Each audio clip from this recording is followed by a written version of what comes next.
সত্ৰ য'ত ভগৱন্ত ঈশ্বৰ কৃষ্ণৰ গুণানুকীৰ্তন চলি থাকে তাকেই সত্ৰ বোলে। আপোনালোকৰ এই স্থানো সত্ৰ, ইয়াত ভগৱন্তৰ গুণানুকীৰ্তন চলি আছে আৰু যিখনি গৃহত যি স্থানত সদা সৰ্বদা ভগৱন্তৰ গুণানুকীৰ্তন চলি থাকিব সেই থান সত্ৰ। গতিকে সেইফালৰ পৰা শুদ্ধ আৰু ভাগৱতৰ প্ৰথম স্কন্ধত আৰম্ভণিতেই মান্য কৰি সূত্ৰক পাতিলা সত্ৰ তথা সৌনক প্ৰমুখে শুনে ভাগৱত কথা। আমাৰ লোক সমাজত এটা বিশ্বাস আছে, ভাল কিবা উপাধি এটা লিখিলেহে সত্ৰাধিকাৰ হয়। আচলতে সুত ব্ৰাহ্মণিত হন্তে ক্ষত্ৰিয় অতভৈলো জাত অপবিত্ৰ সুত জাতি জগতে প্ৰখ্যাত, এইবুলি সুতে ভাগৱত আৰম্ভ কৰিছে। কিন্তু সুতক গোটেই সকলে সত্ৰাধিকাৰ পাতিছে আৰু তুমি হেন মহন্তক ভাগ্য পাইলো লাগ মহন্ত বুলি কৈছে 28 সহস্ৰ ঋষিয়ে। সেয়াই নহয়, যেতিয়া বসুদেৱক কংসই কৈছে যে বসুদেৱ, সাপ বেং কেঁচু কুমতি কুকুৰ মেকুৰী উদ্ভিদ অণ্ডজ বাদে বাকীবিলাক যিমান বিশ্ব ব্ৰহ্মাণ্ডত প্ৰাণী আছে সকলোবিলাকেই পুত্ৰ স্নেহ কৰিব পাৰে আৰু কৰা দেখিছোঁ। তুমি তেজ মঙহৰে এজন মানুহ হৈ তুমি কেনেকে প্ৰথম দৈৱকী গৰ্ভত জন্ম হোৱা সন্তানটো মোক দিব পাৰিলা, মোক হাতত চমজাই দিব পাৰিলা? জানাই মই মাৰিম বুলি। বোলে জানো, সত্যই মোক সকলো পাহৰাই দিছে, মই সত্যক উপাসনা কৰোঁ, ভগৱানৰ নাম সত্য।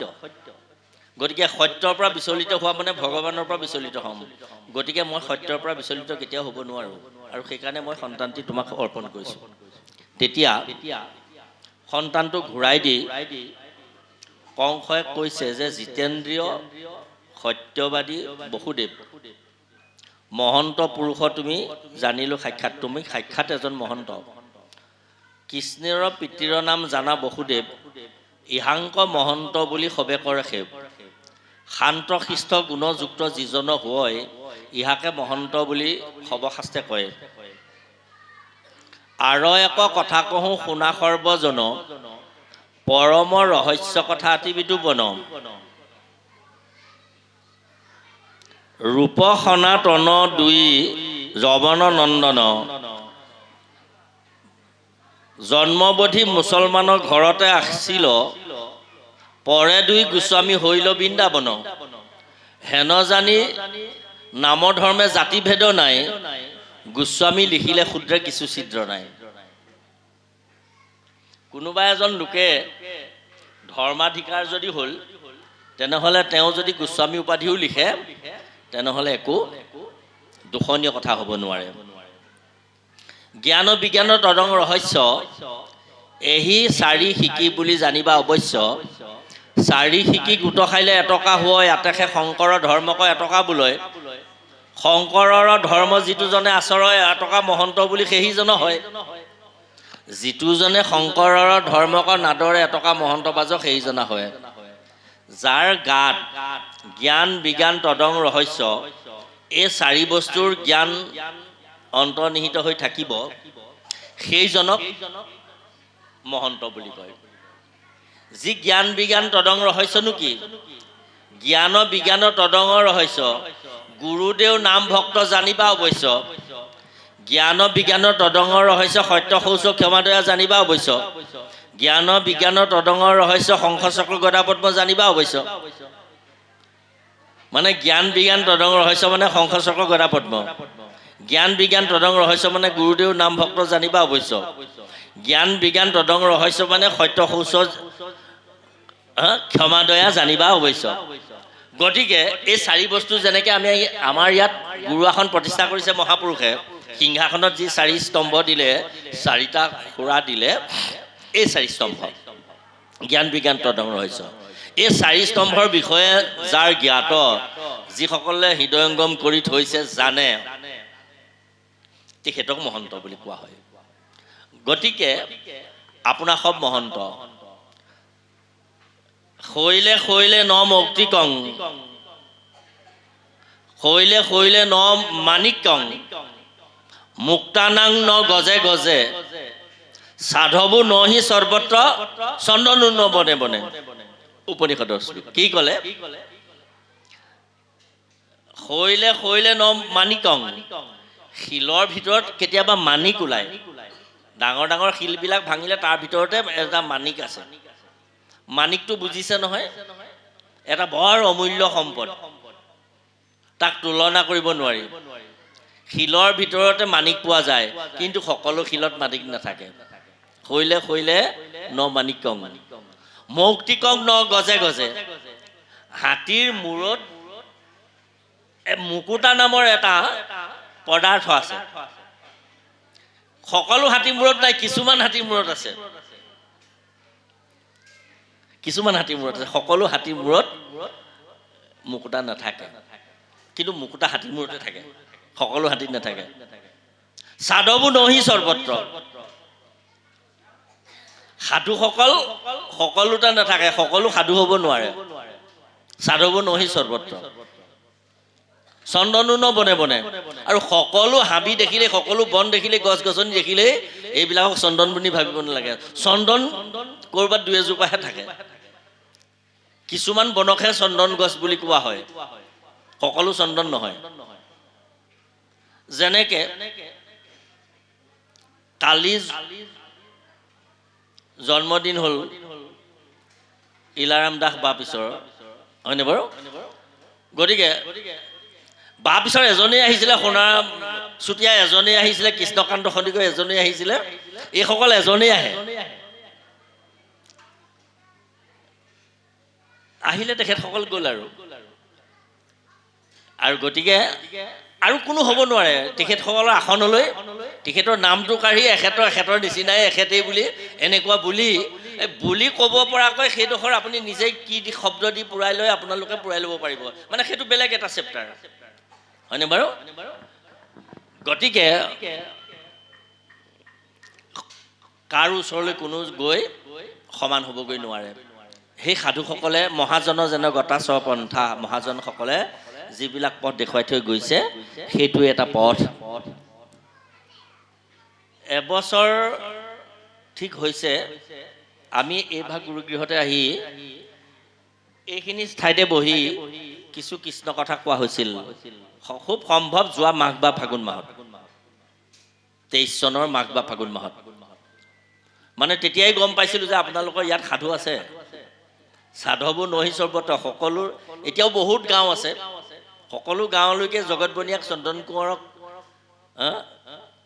বা আমাক এইসকলক আনিব এতিয়ালৈকে পৰা নাই কিন্তু আপোনালোকে আকৌ যোৱা বছৰ অনাৰ পিছত আকৌ আনিহে এৰিছে আকৌ মাটিহে এৰিছে এইটো সকলোৱে কৰিব নোৱাৰে মই ব্যাখ্যালে পিছতহে যাম মই অকণমান পাতনিত আপোনালোকে ব্যাখ্যাত ভাগৱত সম্পৰ্কে শুনিবৰ কাৰণে আপোনালোক অনুসন্ধিত হ'বৰ কাৰণে মই কেইটামান কথা আগে আগবঢ়াই লৈছোঁ এই যে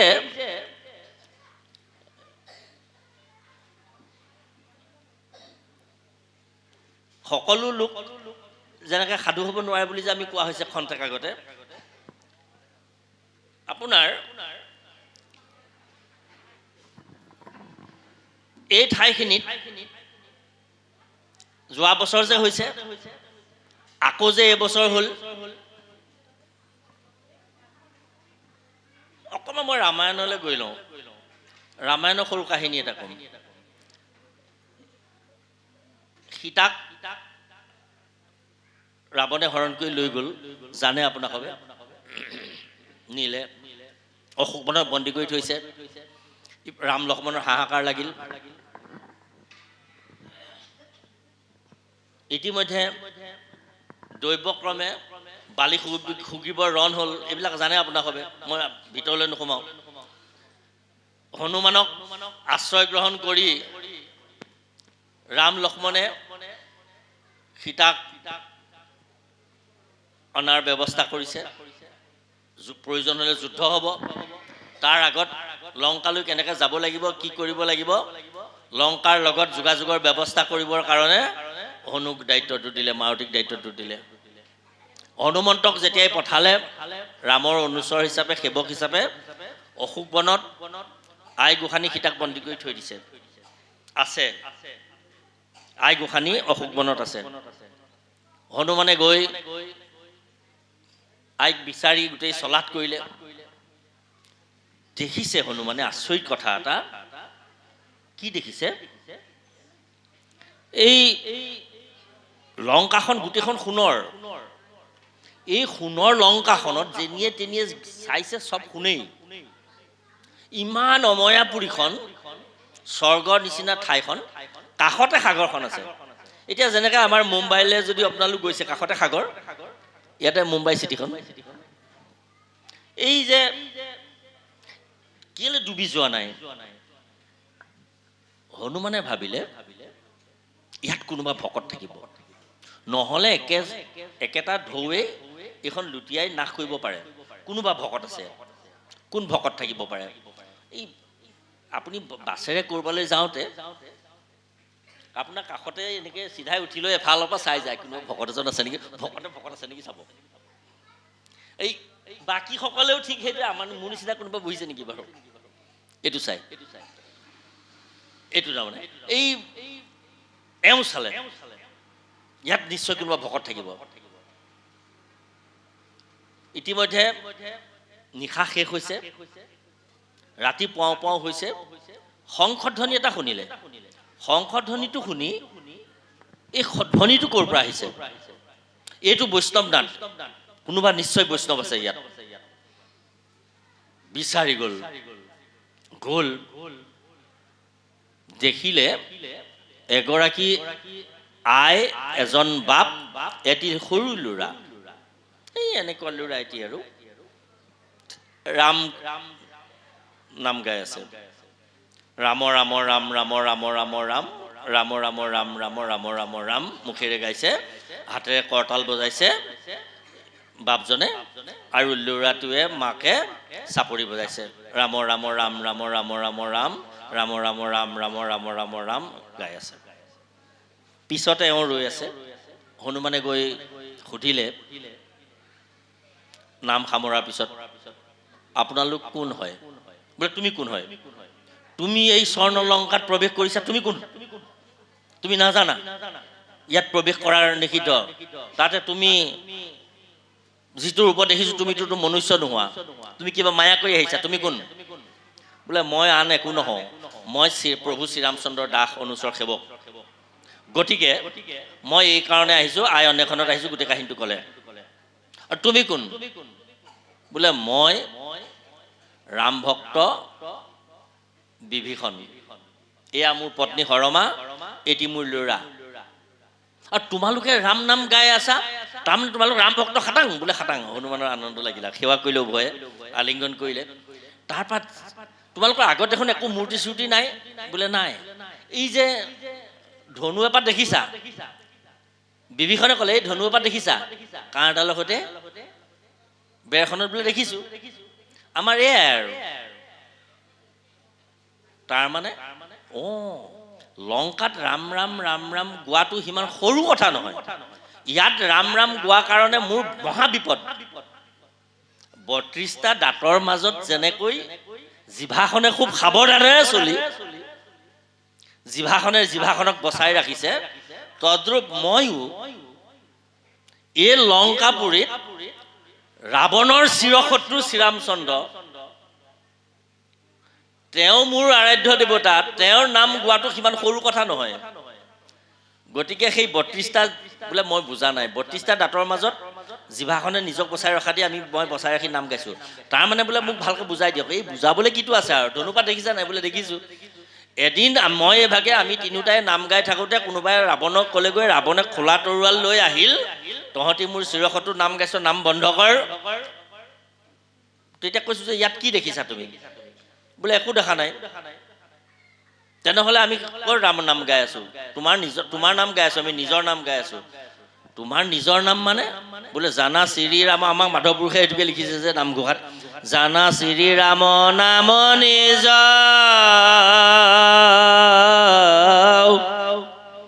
সমস্ত শাস্ত্ৰ মূল বীজ সঞ্জীৱনী প্ৰায় যাৰ মনে প্ৰৱেশ যদি হলাহল পান কৰে প্ৰলয় বনিত যদি পৰে মৃত্যুৰ মুখত প্ৰৱেশিলে নাহি ভয়। সেই জানা শ্ৰীৰামৰ নাম নিজ। শ্ৰীৰামৰ নাম সকলোৰে নিজৰ নাম, নিজ নাম। সকলো শাস্ত্ৰৰ মূল বীজ। সঞ্জীৱনী প্ৰায় যাৰ মনে প্ৰৱেশ হয়, যাৰ মনত এই নাম প্ৰৱেশ কৰিলে, এই নাম ইমান ৰক্ষা কৱচ। যদি হলাহল মহাবিষ বৰ বিহু যদি কোনোবাই পান কৰি দিয়ে, কিন্তু এই ৰাম নামে সেই বিহু অমৃত কৰি দিব। প্ৰহ্লাদক দেউতাকে বিষ খুৱাইছিলে, নমৰিলে প্ৰহ্লাদ, অমৃত হৈ গ'ল।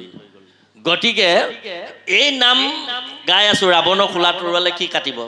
নোৱাৰিলে কাটিবলৈ, গুচি গ'ল কিবা কিবি কৈ।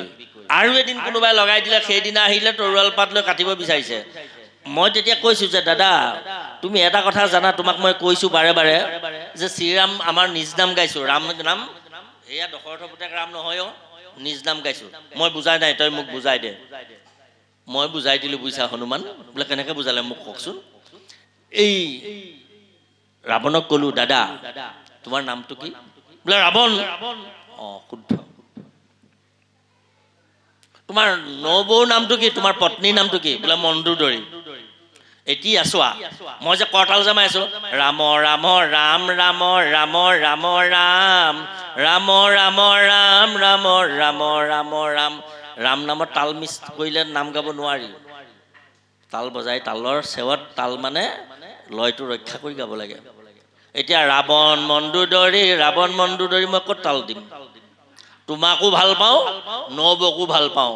গতিকে ৰাৱণ দাদা তোমাক যে ভাল পাওঁ, তোমাৰ পৰা ৰাটো আনিলোঁ, মন্দোদৰী নবৌৰ পৰা মটো আনিলোঁ। কাৰণ প্ৰকৃতি পুৰুষ দুয়োকে উপাসা কৰিব লাগে। গতিকে তোমাকো মই ঈশ্বৰ মানুহ, তুমিও নিজৰ, নবৌও নিজৰ, ময়ো নিজৰ, মোৰ মানুহজনীও নিজৰ, আৰু মোৰ ল'ৰাটোও নিজৰ। গতিকে সকলোৱে নিজৰ নিজৰ নাম গাই আছোঁ। তোমাৰ দাদাৰ তোমাৰ নামৰ পৰা ৰাটো আনিলোঁ, মন্দোদৰী নবৌৰ পৰা মটো আনিলোঁ, সেয়াই নিজ নাম। বোলে ধন্যবাদ বাছা, গুচি গ'ল। এনেকে বুদ্ধি আছে কাৰণেহে বাচি আছোঁ। এই যে দেখিছা ধনুপাত বোলে দেখিছোঁ, কাৰ পাতৰ সৈতে দেখিছা? এদিন আহিলে এইপাত কথা নুসুধিবৰ কাৰণে এইপাত দিলোঁ। এদিন আহি ক'লে, দাদা তুমিতো ত্ৰিকালজ্ঞ মহাভাগ। বোলে অঁ। তুমিতো সংস্কৃতত মহাপণ্ডিত। বোলে অঁ। তুমিতো 14 ভুৱনৰ সকলো ব্যাকৰণ তীৰ্থ তৰ্কশাস্ত্ৰী মহাপণ্ডিত। বোলে অঁ। তুমি বিবেচনা কৰি চোৱা বিবেকেৰে সৈতে, এই ধনুপাতে কাৰ পাতে কি বুজাইছে? অঁ মই বুজিলোঁ। বোলে কি বুজিলা দাদা? সীতাক যে মই আনি থৈছোঁ, সীতাৰ স্বামী ৰামৰ লগত আমাৰ যুদ্ধ হ'ব। যুদ্ধত তুমি শক্তি গোটাবৰ কাৰণে ধনুপাত আঁকি থৈছা। অঁ সুন্দৰ দাদা, বৰ ভাল বুজিছা, যোৱাগৈ যোৱা। দাদাক বোলে এইবিলাক কৈ পঠিয়াই দিছোঁ। এতিয়া তোমাৰ লগত কথা পাতোঁ, তুমি কেলৈ আহিছিলা কোৱা? এওঁ ক'লে গোটেই আদ্যপান্ত। কোৱাত বোলে আই গোসানীক ইয়াত লগ নোপোৱা, সিংহপা গছৰ তলত অশোক বনত বন্দী কৰি থৈছে, তুমি তালৈ যোৱা, আইক দৰ্শন কৰি আহা, আৰু চিন্তা কৰিব নালাগে গোসাঁই কেনেকৈ প্ৰভু ৰাম ইয়ালৈ আহিব লাগিব, কেনেকৈ যুদ্ধ হ'ব, কি হ'ব, মই ইয়াত আছোঁ প্ৰভুক সহায় কৰিবৰ কাৰণে, এইখিনি চিন্তা কৰিব নালাগে, তুমি কেলৈ আহিছা প্ৰভুক সমাচাৰ দিয়াগৈ যোৱা। গ'ল। সীতা ওচৰ পোৱাৰ লগে লগে সীতাক সেৱা কৰিলে হনুমানে। সীতাই সেৱা কৰাৰ লগে লগেই সীতাই ক'লে, অঁ আজি বান্দৰৰ ৰূপ ধৰি আহিছ ৰাৱণ। বোলে আই কি কৈছা তুমি? মই ৰামৰ অনুচৰ। হেৰা তুমি ৰামৰ অনুচৰ কেনেকৈ হ'বা হে?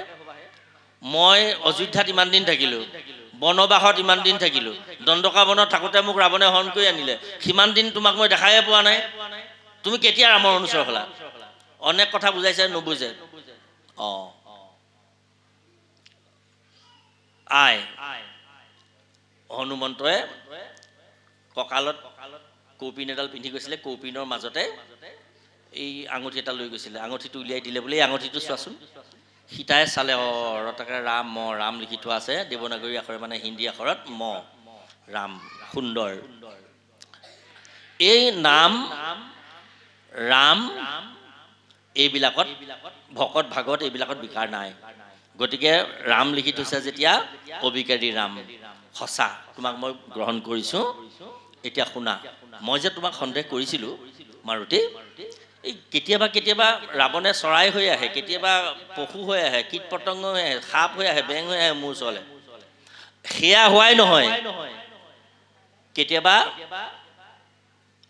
লক্ষ্মণ হৈ আহে, কেতিয়াবা ভৰত শত্ৰুঘ্ন হৈ আহে, আৰু কেতিয়াবা ৰাৱণে ৰাম হৈও আহে। প্ৰথমবাৰ ৰাম হৈ আহোঁতেই আন কিবাৰ মোৰ ওচৰলৈ আহি আঁতৰৰ পৰা জুই একুৰাৰ ওচৰলৈ পতংগ এটা গ'লে যেনেকৈ গুচি যায়, তেনেকৈ দৌৰি পলাইছিল। কিন্তু সেইদিনা যিদিনা ৰাম হৈ আহিছিল, সেইদিনা মোক দণ্ডৱতে পৰি সেৱা কৰিলে, আৰু পিছলে মোক প্ৰণাম কৰি পিছলে খোজ দি গুচি গ'ল। প্ৰভুক ক'বাগৈ, এতিয়া যোৱা, মোৰ একো অসুবিধা হোৱা নাই, প্ৰভুৱে মোক লৈ আহিব, ৰাৱণে মোক স্পৰ্শও কৰিব পৰা নাই। মাৰুতিয়ে ক'লে, আই গোসাঁনী, তোমালোক নৰৰূপী নাৰায়ণ, নাৰায়ণ হ'লেও তোমালোক নৰ, তোমালোকৰ বিকাৰ আছে। মই যদি আঙুঠিটো প্ৰভুৰ পৰা নানিলোহেঁতেন, তুমি মোক বিশ্বাস নকৰা বোলে নকৰোঁ। এই আঙুঠিটো মই আনিলোঁ কাৰণে তুমি বিশ্বাস কৰিলা বোলে, এই আঙুঠিটো তুমি ৰাখি থোৱা, ৰামে দিয়া কিবা চিন আছে যদি সেইটো মোক দিয়া। কি ঠিক, তোমাৰ স্বামী ৰাৱণেও মোক বিশ্বাস নকৰিলে মই কি কৰিম? হয়তো নকওঁ। হাঁহি মাৰি সীতাই হনুমানে দিয়া আঙুঠিটো গ্ৰহণ কৰি, ৰামে পিন্ধাই দিয়া, জোৰোণৰ দিনা পিন্ধাই দিয়া আঙুঠিটো, এটাতো ৰাম বুলি লিখা আছে, আঙুঠিটো হনুমানক দিলে। হনুমানে আইক সেৱা কৰি, চৰণত ধৰি সেৱা কৰি, জয় শ্ৰীৰাম বুলি তাৰ পৰা ওলাই আহিলে, সাগৰৰ তীৰ পালেহি। সাগৰৰ তীৰ পাই ভাবিলে, হনুমানে ত্ৰিসন্ধ্যা কৰে, 3বাৰ স্নান কৰি 3বাৰ গুৰু সেৱা কৰে। গতিকে মই আঙুঠিটো কি কৰিম এতিয়া? ইফালে সিফালে চালে, নিলগতে সেই মানুহ দেখিলে ঋষি এজনে, সাধু এজনে সাধনা কৰি এনেকে ধ্যান, আগতে দেখিলে কমণ্ডলু, মানে ঘটি এটা দেখিলে, এই কমণ্ডলুটোতে আঙুঠিটো লাহেকে থওঁ, এওঁ ধ্যান কৰি আছে, চকু মুদি আছে, জানে, থলে থৈ তেওঁ স্নান কৰিলে, নাম জপ কৰিলে, উঠি আহিলে, যাবলৈ হ'ল। আঙুঠিটো ল'বৰ সময়তে এওঁ আকৌ চকু মেলি চালে, ঋষিয়ে চকু মেলি চাই কৈছে, মাৰুতি, তুমি আকৌ আহিলা? অঞ্জনা সুত হনুমান, ৰাৱণে সীতাক আকৌ আনিলে নহয়, ভাল হ'ল দিয়া, তুমি সন্দেহ কৰি আঙুঠিটো ইয়াতে থৈছিলা, লেতেৰা অপবিত্ৰ নকৰোঁ বুলি, আৰু তুমি সন্দেহ কৰি আঙুঠিটো আনিছা, ৰামত বিকাৰ কৰিব নাপায়, তুমি আঙুঠি আনিব নাপায়। তোমাক সীতাই গ্ৰহণ নকৰিলে, সীতা আৰু ৰামৰ মাজত পাৰ্থক্য আছে নহয়। বাৰু আনিলা, আঙুঠিটো ইয়াত থলা, লোৱা আঙুঠিটো। হনুমানে ভাবিলে, এই বুঢ়াটোৱে, এই বৃদ্ধয়ে, এই যে ধ্যান কৰি আছিলে চাগে, এনেই চকু মুদি আছিলে, সেইকাৰণে এতিয়া এই আঙুঠিটো মোক লৈ যাবলৈ কৈছে। হনুমানে আকৌ ভাবিলে,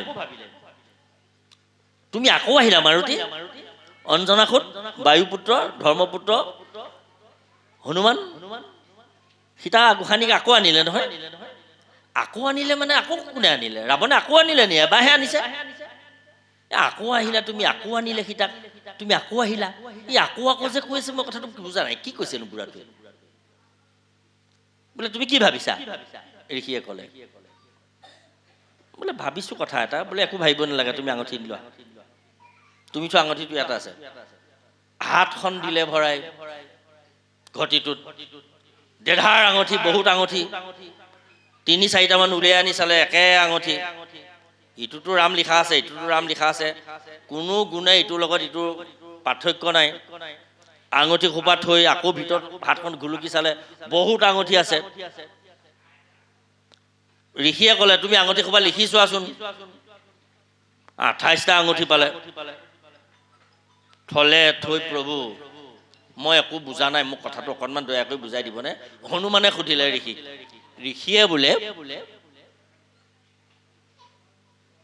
সত্যযুগ শেষ হয়, সত্যযুগৰ নীতি এইটো। ত্ৰেতা যুগ হয়, তাৰপিছত দেৱতাসকলে কপট কৰাৰ কাৰণে দেৱ সমাজে বেয়া পায়, আমাক পূজা পাতল নিদিয়া হৈছে। সত্যযুগৰ প্ৰাণী সকলো বৈকুণ্ঠলৈ যোৱাৰ কাৰণে, সত্যযুগৰ যত আছিলৰ প্ৰাণী, সত্যযুগৰ জীৱবিলাক বৈকুণ্ঠলৈ গুচি যোৱাৰ কাৰণে দেৱতাসকলে দুখ পালে, আমাক পূজা সেৱা নিদিয়ে, আমাক পূজা সেৱা এটা দিব লাগে বুলি ত্ৰিদশ দেৱ দেৱতাই ভগৱন্তক প্ৰাৰ্থনা কৰে। প্ৰাৰ্থনা কৰাত দেৱতাসকলৰ প্ৰাৰ্থনাত সন্তুষ্ট হৈ শিৱৰ হতুৱা আগম শাস্ত্ৰ লিখাই জীৱবিলাকক সংসাৰী কৰি, জীৱবিলাকৰ হতুৱা কৰ্মকাণ্ড শ্ৰাদ্ধপিণ্ড যাগ যজ্ঞ পূজা পাতল কৰি আগমমতে চলাই বহুত জীৱই দেৱতাসকলক পূজা পাতল কৰি ইয়াতে সংসাৰত মজি থাকিবৰ কাৰণে সুবিধা কৰি দিলে। গতিকে তাৰপিছত ত্ৰেতা যুগ আহে। সেই ত্ৰেতা যুগত ভগৱান ৰামচন্দ্ৰই নিজে যজ্ঞ কৰি পূজা কৰি ব্ৰাহ্মণক সেৱা কৰি দেখুৱালে। তাৰপিছত দ্বাপৰ যুগ আহে। দ্বাপৰ যুগতো কৃষ্ণ অৱতাৰ হৈ দেৱ ব্ৰাহ্মণক পূজা কৰিব বিশেষভাৱে পূজা পাতল কৰে। তাৰপিছত কলি যুগ আহে। কলিৰ পিছত আকৌ কল্কি যুগ হৈ দেশ ধ্বংস হয়, জগত ধ্বংস হয়, আকৌ সত্য প্ৰৱৰ্তন হয়। সত্য যুগত শেষ হোৱাৰ পিছত ত্ৰেতা যুগ আহে। ত্ৰেতা যুগত প্ৰতিটো ত্ৰেতা যুগতে সীতাক ৰাৱণে হৰণ কৰি নিয়ে, আৰু প্ৰতিটো ত্ৰেতা যুগতে হনুমানৰ আৱিৰ্ভাৱ হয়, হনুমানৰ জন্ম হয়। হনুমানে গৈ সীতা অন্বেষণত এনেকৈ আঙঠিটো লৈ আহে। ৰামক সন্দেহ কৰি আঙঠিটো আনি ইয়াতে থোৱাৰ কাৰণে হনুমানে আঙঠিটো এতিয়ালৈকে নিব পৰা নাই, আৰু মই নিবলৈ দিয়াও নাই। তোমাকো দিয়া নাই, তুমি আঙঠি নিনিবা, ৰামক বিকাৰ নধৰিবা। ৰামৰ যেতিয়া তুমি ভক্ত হৈছাহে, আচল ভক্ত হোৱা নাই, আজিৰ পৰাহে ৰামৰ আচল ভক্ত হ'ব। তোমাৰ শৰণ হোৱাই নাই, আজিৰ পৰাহে শৰণ হৈছে। এক শৰণ তাকেই বোলে, একমেৱ দ্বিতীয় নাস্তি। তোমাৰ শৰণ আজিহে হৈছে, তুমি যোৱা। এই বুলি ক'লত হনুমানৰ মূৰটো ঘূৰাই ঠাচ কৰে ঋষিৰ বহিতে পৰিলে, মূৰটো থৈ। ঋষিয়ে মূৰতে হাতখন দি ক'লে, বৎস স্বস্থ হোৱা। এই বুলি কৈ বোলে হনুমানৰ সুস্থ হলত, হনুমানৰ জ্ঞান ঘূৰি আহিলত হনুমন্তই সুধিছে, হে প্ৰভু, তোমাৰ নাম কিনো, তুমি কোননো? মৃকন্দু তনয় আমাক মাৰ্কেন্দেয় ঋষি বোলে। মৃকন্দু তনয় মাৰ্কেন্দেয় ঋষি বুলি জগতৰ লোকে মাৰ্কেন্দেয় ঋষি বুলি কহে মোকে।